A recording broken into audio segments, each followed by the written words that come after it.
India speaks daily में आपका स्वागत है। इंडिया स्पीक्स डेली को सब्सक्राइब करें, इसके बेल आइकन को जरूर दबाएं। ज्वाइन बटन के जरिए आप इसकी सदस्यता जरूर लें और यदि इसका कंटेंट आपको गुणवत्तापूर्ण लगता है तो आप 100 रुपीज़ पर मंथ का सब्सक्रिप्शन जरूर पे करें।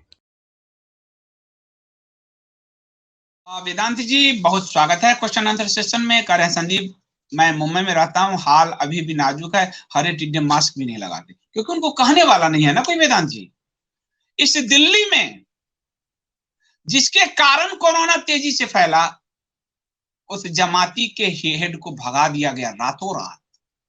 हमारी सरकार में, हमारी सरकार, कुंभ बदनाम हुआ, बकरीद में छूट मिली। ये बड़ा दुर्भाग्यपूर्ण है। एक सौतेला व्यवहार भारत के संविधान ने मैं आजादी से पहले कहूं तो ब्रिटिशर्स मुगलों से भी बुरी स्थिति ये काले अंग्रेजों ने किया हिंदुओं का। आजादी संविधान निर्माण से लेकर और आज तक हमारे साथ सौतेला व्यवहार हो रहा है। और जैसे वेदांत जी कह रहे, हिंदू जाग गया था इसलिए सुप्रीम कोर्ट ने केरल को फटकार लगाई। ये सुप्रीम कोर्ट ने सोशल मीडिया में जो लगातार चल रहा है इसलिए बस खानापूर्ति की, क्योंकि सुप्रीम कोर्ट के मैं न्यायाधीश कह चुके हैं हम सोशल मीडिया के दबाव में नहीं आते। सोशल मीडिया का कोई कह रहा है न्यायाधीश दबाव भी है, कह रहा उधर मत देखिए। यानी सोशल मीडिया में जो आप कर रहे हो, आप बहुत बड़ा काम कर रहे हो, आपको लगातार लिखते रहना होगा बिना डरे बिना। ये देश मेरा है भाई, ये कुछ तंत्र में लोग बैठ गए, ये देश उनका है क्या? आपकी तनख्वाह हमारे कर से जाती है मिलॉर्ड, या सरकार के लोग हो या जो भी हो। हम आपकी तनख्वाह करदाताओं के हार तोड़ मेहनत के कारण आपको तनख्वाह मिल रही मिलॉर्ड। आपको गाड़ी, आपको बंगला मिलॉर्ड, आपको नौकर, आपके घर के लिए सेवादार, ये सब करदाताओं के पैसे से हैं। और उस करदाताओं में सबसे बड़ी हिस्सेदारी हिंदुओं की है और सबसे ज्यादा सब्सिडी लेने वालों में हिस्सेदारी हरे टिड्डों की है। अब इस लाइन पर बात होगा, 130 करोड़ हम नहीं मानने को तैयार हैं। कर हम बढ़ते हैं, सुविधाएं हरे टिड्डों को मिलती है। अभी उनको स्कॉलरशिप 22,000 करोड़ की दे दी गई है। इस ऑफिशियल वर्जन है मोदी सरकार के मंत्री का। हम कर बढ़ते हैं, वो पंचर साटते हैं, उनको सब्सिडी मिल रही है और हम हार तोड़ मेहनत करते हैं। वो सड़कें जो हम विकास की दोहरा रहे हैं, उस सड़कें पर कोई शाहीन वाक करके चला जाता है, कोई किसान आंदोलन करके बैठ के उन पूरी विकास को ध्वस्त कर देता है।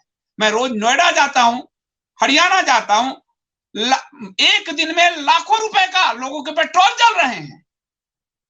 विकास को दीमक चाट लेगा, विकास किसी काम का नहीं रहेगा जब तक कि कानून व्यवस्था और न्यायपालिका, विधायिका, ब्यूरोक्रेसी सब मिलकर एक समानता का व्यवहार पूरे देश के साथ नहीं करते। संविधान में समानता आरोपित जब तक नहीं होती, उस विकास की सड़कों पे बैठा है एक शाहीन बाग और वो विकास ठप कर देता है। विकास केवल हमारी कीमत पे नहीं होगा, विकास में अगर है तो सबकी भागीदारी होगी। 130 करोड़ कहते कहते मैं भी 130 करोड़ सुनता था, लेकिन उस 130 करोड़ में करदाताओं की संख्या बाहर कीजिए और बताइए करदाताओं का। आज नीतीश कुमार मांग रहे जातिगत जनगणना हो, मैं मांग रहा हूं कि आप धर्मगत करदाताओं की संख्या बाहर कीजिए। नेता मांगे तो बहुत अच्छा और हम मांगे तो बहुत खराब, ये तो नहीं चलता। मैं ये नहीं चलेगा और न चलने देंगे, ये आवाज उठेगी। हमको कहेंगे लोग भड़काते हैं, हम हिसाब मांग रहे हैं और हिसाब मांगने वाला तो आपको भड़काता ही दिखेगा। जो सब्सिडी पा रहा है वो तो चुपके चुपके पाता ही रहेगा। हम हिसाब मांग रहे हैं क्योंकि हम कर देते। गार्गी जी बहुत धन्यवाद। मैं कहानी कम्युनिस्टों की पुस्तक पहले पढ़ लेती तो हमारी जिंदगी में परेशानी नहीं आती। पश्चिम बंगाल के हालात देखिए। धन्यवाद गार्गी जी। और इसीलिए मेरा प्रयास है कि मैं जितनी जागृति इस जीवन में ला पाऊं, जो 10-15 साल का जीवन है, वही मेरा आखिरी उद्देश्य है। उद्देश्य मेरे और कुछ नहीं। जन जागृति, हिंदू जागृति। अगर किसी को चुभता हो तो चुभे हिंदू जागृति। और इसीलिए कहानी कम्युनिस्टों की और साजिश की कहानी, ये दो आपको आपके सारे खतरों से पूर्व में ही आगाह कर देती। और ये परमात्मा ने नहीं लिखा है, मेरे जैसा असाधारण आदमी नहीं लिख सकता, ये परमात्मा ने लिखा है। और इसीलिए हर संभावित खतरों के नींव आपको बीज उसमें गड़े हुए मिलेंगे। और पार्ट 2 और पार्ट 3 में भी मैं लिख रहा हूं। ये रहा और कपोत पे मिल रहा है, और आपको कहीं अभी नहीं, कपोत से ही सब मिलेगी। तो मेरे प्रयास जारी हैं। पत्रकार, लेखक, बुद्धिजीवी, कथावाचक, कवि, कथाकार, चित्रकार की भूमिका क्या है? समाज को जागरूक करना। वही भूमिका का निर्वाह हम लोग कर रहे हैं। ध्रुवसेन गुप्ता, बहुत धन्यवाद। संदीप अंकल, आप सेकुलरिज्म पर किताब लिखिए या फिर कोई किताब कपोत पे अवेलेबल करवाई। सेकुलरिज्म पे बहुत अच्छी किताब है, जरा शंकर शरण जी की पुस्तक सेकुलरिज्म पे कपोत पे उपलब्ध है। वो बहुत बड़े ऑथर हैं और वो बहुत, आप पढ़ोगे तो उससे आपको जागृति आएगी। सेकुलरिज्म पे शंकर शरण जी की कई किताबें हैं, पूरी तरह से आपको समझने में मदद मिलेगी। ये रहे भारत में प्रचलित सेकुलरवाद, ये देखो ध्रुव, ये कपोत पर शंकर शरण जी की है पुस्तक, इसको आप पढ़िए। मैं इतना अच्छा भी ना लिख पाऊंगा जितना शंकर शरण जी ने लिखा है। तो मिजोरम के पुलिस आसाम के 5 पुलिस के जवानों को मार के नाच रहा है। ये भारत में हो रहा है क्योंकि मिजोरम में हिंदू अल्पसंख्यक हो चुका है, 2-3% बचा है। जहां आप मरोगे वहां भारत चला जाएगा, बर्बाद हो जाएगा। ये देखिए, प्राची जी भी कह रही हैं कि प्रधानमंत्री आवास योजना के लाभार्थी बन गए हैं दोनों हरे टिड्डे, बांग्लादेशी और म्यांमार के हरे टिड्डे हो रहे हैं। भाई, उत्तर प्रदेश की योगी सरकार ने एक बड़ा रैकेट का पर्दाफाश किया है, मानव तस्करी में जो लिप्त है और जो इनको बसाने के लिए जमीन आदि का काम, वो तो उत्तर प्रदेश में पकड़ा गया, सोचो पूरे देश में हो रहा होगा। ये तो योगी जी की कृपा है कि वो इन पे नजर, उनका विजन साफ है। कृपा तो नहीं कहूंगा, गलत शब्द हो गया, विजन उनका साफ है, जिसके कारण वो देखिए कि वो ये पकड़ रहे हैं। योगी जी का आज एक वीडियो वायरल है, उन्होंने कहा कि हम जो टैक्स जो लोग दे रहे हैं, पहली बार टैक्स दाताओं के लिए बड़ा सुंदर वर्ड यूज हुआ कि हम पर जो टैक्स है समाज दे रहा है वो हम पर ऋण है, और उस ऋण को हम कैसे चुकाएं? जिनको सब्सिडी मिल रहा है, हम अपनी हार तोड़ मेहनत, हम अपने इनोवेशन, हम अपने परिश्रम से चुकाएं। समाज ऐसे इसको ट्रस्टीशिप बोलते हैं। हम कर भर रहे हैं और जिनको सब्सिडी मिल रहा है हम मिलकर समाज को आगे चलाएंगे। लेकिन सब्सिडी वाले हिंदू ही मिलकर चलाएंगे, वो हरे टिड्डे तो उस पर मौज करते हैं, वहां से जाते हैं, स्कॉलरशिप के नाम पर धांधली चल रही है। तो उत्तर प्रदेश में कम से कम ये पकड़े जा रहे हैं, ये जो प्राची जी ने कहा है वो बात सही है, ये पकड़े जा रहे हैं और ये बड़े पैमाने पर धंधे चल रहे हैं। प्रधानमंत्री आवास योजना के लाभार्थी में भी अगर जांच हो तो यह निकलेगा। अब इस सरकार ने कल परसों की बात है, सीए को फिर से लटकाने के लिए हमारी अपनी मोदी सरकार ने संसद में कहा है। उस पर मैं आपको जय आहूजा जी के साथ बहुत जल्द बात कराऊंगा और आपको बता दूं कि सरकार ने जो कहा है, तो एक लाइन पढ़ के सुना देता हूं तो आपको लगेगा हम और आप खुश हो रहे थे सीए, तो आप देखिए उसमें क्या है। सीए आपको बताता हूं कि 28 जुलाई को लोकसभा में भारत के गृह राज्य मंत्री नित्यानंद राय ने कहा, श्री नित्यानंद राय जी ने कहा कि सरकार राष्ट्रपति महोदय से सीएए के नियम बनाने के लिए जनवरी 2020 तक की समय अवधि बढ़ाने की अनुमति ली है।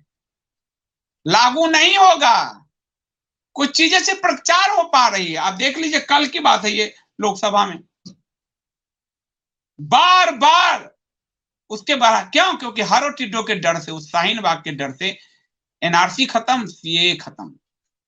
गृह मंत्री ने लोकसभा में कहा था कि एनआरसी पूरे देश में लागू होगा। प्रधानमंत्री जी ने रामलीला मैदान में जाके कह दिया एनआरसी लागू नहीं होगा, संसद में दिए अपने ही गृह मंत्री के बयान को झुठला दिया। और आज कल वो देखिए ये कहा है उन्होंने, कल लोकसभा में कहा है, आज कितना तारीख, 28 है ना आज, हाँ,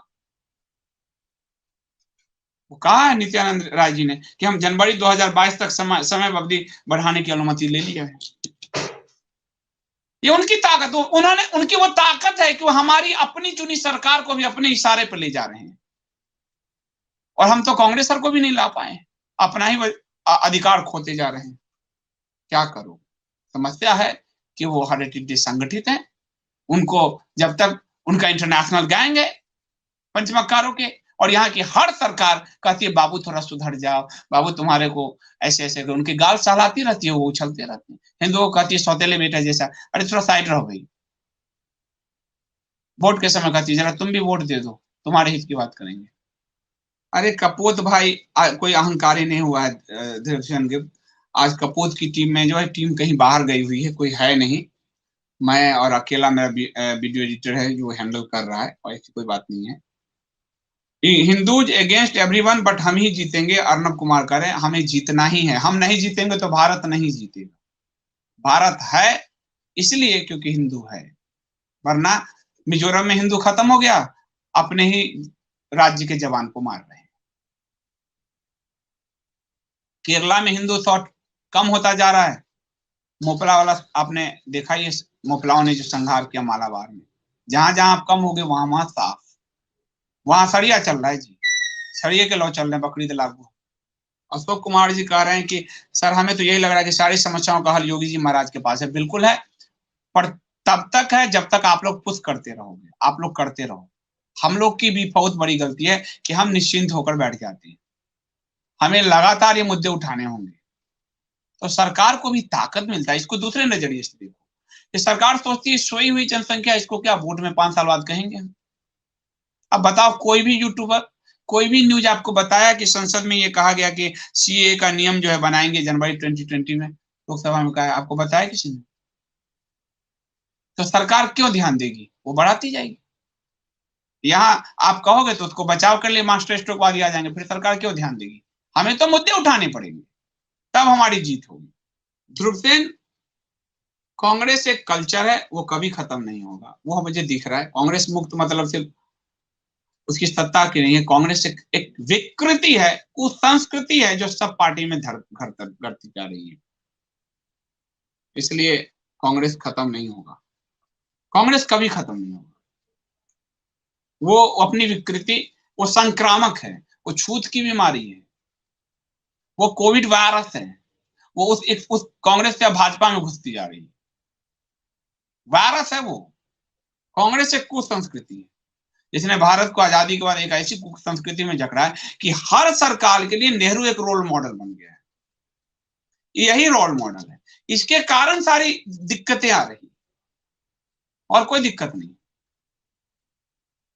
नीरज कुमार कह रहे हैं, Neeraj Kumar Srivastava, BJP is in office not in power. ये बहुत तगड़ा व्यंग है, कि सत्ता में तो है, परंतु उसका शक्ति का उपयोग कैसे करना है उसमें उनको दुविधा हो रही है। अर्नब धन्यवाद करें, yes sir that's what I mean, we must fight to win else we will go extinct, क्या है स्टैंड। हम परशुराम पुत्र हैं, जरूरत है हाँ, हम आपको अपने अंदर परशुराम को जगाना होगा, हमें जागरूक होना होगा, शस्त्र शास्त्र दोनों का समायोजन करते हुए आगे बढ़ना होगा। सेल्फ डिफेंस जिसको कहते हैं, आप उसको आधुनिक भाषा में वही समझो। अपनी रक्षा करने के लिए शास्त्र को ठीक से धारण करके चलाना होगा, और शास्त्रार्थ के जरिए सच जब आप उद्घाटित करेंगे तो हर पार्टी आपके लाइन पर आएगी, और हर पंचमक्कार बिलबिलाता भागेगा, तो आपकी जीत होगी। चेतन राव कह रहे हैं गांधी की रूह, मतलब प्रधानमंत्री हैं, दाढ़ी धाड़ी शब्द उचित नहीं है चेतन राव जी, मैं प्रधानमंत्री कही, प्रधानमंत्री नरेंद्र मोदी अपने प्राइम मिनिस्टर हैं। शरीर में वैसे भगवान की कब नहीं 2 वर्ष नहीं प्रवेश किया है, आपको मधुकेश्वर ने बताया होगा। देखिए, उससे भी पहले लोग, भारतीय जनता पार्टी का संविधान, उसकी विचारधारा क्या है, गांधीवादी समाजवाद। तो गांधी भारतीय जनता पार्टी की विचारधारा के पहले दिन से है। और जब नरेंद्र मोदी जी ने शपथ लिया था गुजरात के मुख्यमंत्री का, तो उन्होंने किसी श्यामा प्रसाद मुखर्जी, किसी दीनदयाल उपाध्याय जी के मूर्ति में प्रणाम अर्पित नहीं किया था। 4 जो मूर्तियों को प्रणाम अर्पित किया था, वो चारों नेता थे कांग्रेस के। तो ये 2 वर्ष की बात नहीं है, ये गांधी एक बीमारी है, वो भी एक संक्रामक बीमारी है, वो सब में है। गांधीवादी समाजवाद, मुझे बड़ा आश्चर्य है, आप इसको पढ़ोगे, एक चैप्टर अगर मुझे मिल जाए कहीं तो मैं इसमें पढ़ाऊंगा। गांधी ने सब दिन समाजवाद से नफरत किया, कम्युनिस्टों से नफरत किया। भाजपा ने विचारधारा रखा गांधीवादी समाजवाद, ये तो मेरे समझ के भी नहीं बाहर हो रहा। गांधी सबसे ज्यादा घृणा के स्तर तक कम्युनिस्टों से, और समाजवादी, जयप्रकाश नारायण की पत्नी उनके आश्रम में रहती थी, जयप्रकाश गिड़गिड़ाते थे, मेरी पत्नी लौटा दो, मेरी पत्नी लौटा दो। तो गांधी कहते थे कि क्यों आए हो यहाँ, तो कुछ पैसे की जरूरत है। तुम तो समाजवादी हो, गांधी ये व्यंग करते थे जयप्रकाश में, और हम तो बिरला के पैसे पर रह रहे हैं, पूंजीवादी हैं, तो कैसे हमारा पैसे से तुम्हारा घर चले। गांधी बहुत समाजवाद पे कठोर प्रहार करते थे, पर भाजपा की विचारधारा गांधीवादी समाजवाद है, तो क्या करोगे आप? हमने एकमात्र अशोक सिंघल है जिनके कारण भाजपा हिंदुत्व के राह पर आई। अशोक सिंघल जी चले गए हैं, हिंदुत्व धीरे धीरे छूटता जा रहा है। निधि जी कह रहे हैं मोदी भी पंचमकारों के प्रेशर में आ गए। पूरी भाजपा, सिर्फ मोदी जी नहीं, भाजपा से बाहर के दो नेता हैं जो उस प्रेशर को तोड़ पा रहे हैं, वरना पूरी भाजपा ये संघ में ही है। भाजपा के भी मातृ संगठन संघ में ही है। वो मीडिया के दबाव में जल्दी आते हैं, तो वो उनके उसी में, उसकी आत्मा में घुसा पड़ा है। हाँ निधि जी, बिल्कुल कोविड है कांग्रेस, वो संक्रामक है, वो छूत की बीमारी है। और ये मैं थोड़ी कह रहा हूं, मोदी जी ने खुद कहा था कांग्रेस एक प्रवृत्ति है, वो प्रवृत्ति अब तो यहां घर करती जा रही। सेम पैटर्न हो रहा है। अब आपको जब तक, अब देखो हमें पता नहीं चलता, पता चला मोदी जी ने नोटबंदी किया, हमने कहा मोदी जी। जब कांग्रेस ने अटैक किया तो मोदी जी ने खुद कहा नोटबंदी की योजना तो इंदिरा गांधी की थी, तो आया एक नीति। फिर कहा सेंट्रल विस्टा मोदी पे कांग्रेस ने हमला किया, मोदी जी ने कहा ये तो मीरा कुमार ने लागू किया था। यानी कांग्रेस की ही योजना चलती जा रही। ये तो खुद ही प्रधानमंत्री लोकसभा में कह चुके, एक योजना बताया। दूसरा सेकुलरिज्म, क्योंकि मुख्तार नकवी ने कहा कि हमने यूपीए से ज्यादा अल्पसंख्यकों को, उनके शब्द हैं, वजीफा दिया 7% ज्यादा, 22,000 करोड़ की सब्सिडी सिर्फ हरे टिड्डे को दिया गया है स्कॉलरशिप के नाम पे। ये तो नकवी ने कहा। तो ये यूपीए से भी आगे चले गए सेकुलरिज्म में। और सेकुलरिज्म का भूत ऐसा कि दिल्ली में हिंदू विरोधी दंगा हुआ, बंगाल में हिंदू विरोधी दंगा हुआ, कार्रवाई कुछ नहीं किया। अंकुर कौशिक जी, और इस छूत की बीमारी को हमें दूर करना होगा, डॉक्टर हमें बनना होगा, क्योंकि हमारी पार्टी हमारी सरकार को खींच के ले जा रहे हैं लड़े हरे टिड्डे, हम बर्दाश्त नहीं कर सकते। और हमें जो कोई मास्टर स्ट्रोकवादी कहता है वो हरे टिड्डों का दलाल है। वो उनके पक्ष में इसलिए बोल रहा है क्योंकि उसके पैसे चल रहे हैं, किसी न किसी का सोशल मीडिया वो हैंडल कर रहा है जिसे 2-3 लाख रुपए ले रहा है महीने का। हम हिंदू हैं, आम वोटर हैं, हमें अपनी पार्टी को खींच के वहां से लाना है बस। अंकुर कौशिक जी, बीजेपी से उम्मीद थी, उसने निराश किया है। म्यांमारी हरे टिड्डों को भारत आने से रोक सकती थी, दिल्ली से उसको हटाया जा सकता है, कुछ नहीं किया। ये तो सिर्फ योगी के अलावा कोई नहीं करेगा, ये सब इसको फंसाते। आप देखो सुप्रीम कोर्ट में इनका ही एक जो प्रवक्ता है अश्विनी उपाध्याय, उसने ये डाला है। सुप्रीम कोर्ट ने भी कहा दिया हटाने के लिए। अभी गिनती चल रही है क्या? एनआरसी लागू हुआ क्या? इनको हटाने की गिनती चल रही है? नहीं चल रही। और जो सीए लागू होना था उसमें डेट पर डेट मांग दे, अब वो 22 का डेट मांगा है। तो नियम ही नहीं बनेंगे तो लागू कैसे करोगे? और आपको पता है कि जो हमारा हरा पड़ोसी का, जय आहूजा जी को लाऊंगा मैं, जो सबसे ज्यादा वहां के हरे पड़ोस के जो सताए हुए हिंदू है उनको यहाँ नागरिकता दिला रहे हैं, उसके जो दूतावास है उसको पैसा फायदा पहुंचाने के लिए भारत की दूतावास और सरकार के नियम उसको फायदा पहुंचा रहे हैं, पैसा वो कमा रहा है। वो आपको जय आहूजा बताएंगे। यहाँ के उनको कहा जाता है जाओ, अब जैसे हुआ बच्चा पैदा हुआ यहाँ पे उनके, तो नागरिकता के लिए जाओ वहां पे, जब पाकिस्तान के दूतावास से लेके आओ। अब वो उसके पैसे लेता है, उसको हरास करता है, तो हिंदू हरास हो रहा है। आपको ग्राउंड का कहाँ किसी को पता है? आपको पता चलेगा जो अखबार में और जो मीडिया में है, मैं आपको वो नहीं बताऊंगा, मैं उसके पीछे की फैक्ट बताऊंगा। इसलिए कई बार अच्छा लगता है, कई बार बुरा लगता है। अब निशांत जी कह रहे हैं, जैसे हमने कहा है, आज जब आप सावरकर पे उनकी जो सेकेंड वॉल्यूम है, आपको कहे विक्रम संपत की, आज उनका टाइम्स नाउ पे इंटरव्यू है, आप देखो उसको। वो कह रहे हैं और कि गांधी की हत्या के बाद पूरे महाराष्ट्र में ब्राह्मणों का संहार किया गया, कांग्रेस के लीडरों ने 84 की तरह। ये इतिहास नहीं बना। आश्चर्य देखिए, अभी आप सिर्फ मोदी को हम अभी जो कहेंगे तो आप थोड़ा पीछे जाइए। संघ ने वो सारे फैक्ट कलेक्ट किए, एक किताब लिखी अग्नि परीक्षा स्वयंसेवकों ने, लेकिन संघ ने उसको जारी किया, पब्लिश कराया 90 के दशक में। तब तक क्या हुआ? वो तब इतना तक डरती थी, अग्नि परीक्षा नाम से। आज विक्रम संपत कह रहे थे कि कितने ब्राह्मणों का संहार हुआ, इतिहास की वस्तु है। बताओ, गांधी मर गए तो बड़ा भारी हो गया, और उसके लिए हजारों हिंदू और ब्राह्मण मार दिए गए तो कोई बात नहीं है। ये कैसे चलेगा? ये कैसे चलेगा? गांधी के कारण 10 लाख लोग शरणार्थी हुए, मरे विभाजन में, वो कोई मैटर नहीं करता क्या? मतलब 10 लाख लोगों की लाइफ मैटर नहीं करती है, एक बुड्ढे की लाइफ मैटर करती है? कि किसने कहा दिया भाई? एक लाइफ भी महत्वपूर्ण है और 10 लाख लोगों का लाइफ भी महत्वपूर्ण है। और गांधी की मूर्ति क्या करती है? वो बाहर आपको ब्रांडिंग में मदद करती है।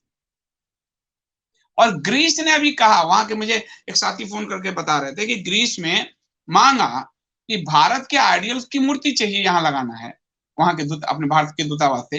तो चाणक्य का दे सकते थे, कृष्ण का दे सकते थे, वेद व्यास का दे सकते थे, गार्गी याज्ञवल्क्य का दे सकते थे। गार्गी, उन्होंने कहा गार्गी का, गांधी की मूर्ति भेज दिया। ग्रीक ने कहा हमें गांधी नहीं चाहिए।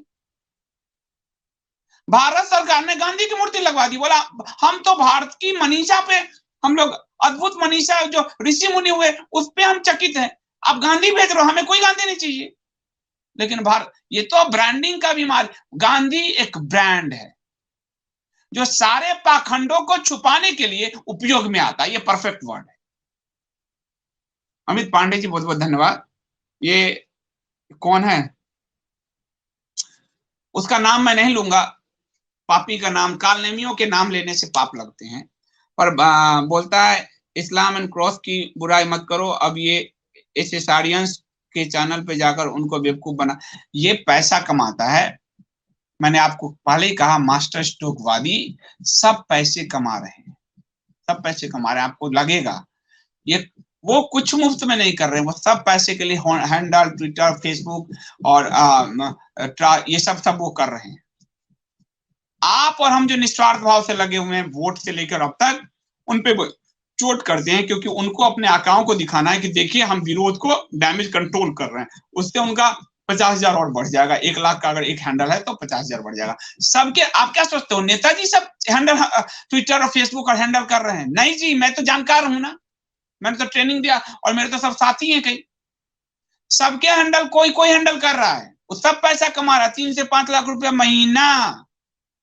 इसलिए वो मास्टर स्ट्रोकवादी आपको गाली गलौज करते हैं कि आप विरोध ना करो, क्योंकि वो डैमेज कंट्रोल ना हो उसके लिए पैसे ले रहे हैं सोशल मीडिया पे। ये तो आपको अंदर की कहानी ही नहीं पता, आपको लगेगा ये तो तर्क दे रहा है, पर वो सरकार को डैमेज कर रहे हैं एक तरह से, क्योंकि सच उन तक नहीं पहुंचने देना चाहते सरकार तक। क्यों? क्योंकि वो पैसे ले रहे हैं, और हम और आप अपने खून जलाकर सरकार तक पहुंचाना चाहते हैं, क्योंकि हम और आप हिंदू हित, सनातन हित के लिए काम करते हैं। अब इसको समाप्त करूं मैं।